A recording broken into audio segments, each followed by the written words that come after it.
Magandang umaga sa inyong lahat. Almusal tayo. Ito, kamuting kahoy at kape. Masarap, sunog-sunog ang pagkaluto. Sa kahoy namin niluto ito. Mga pang-almusal na bagay sa mga senior na. Wala nang mga kolesterol. At ulam ng kape.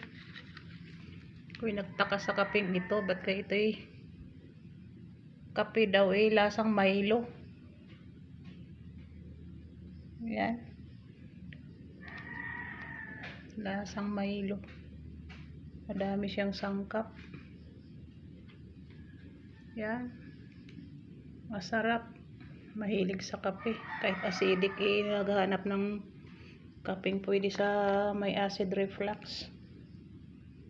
Yan. Almusal na tayo mga kaibigan.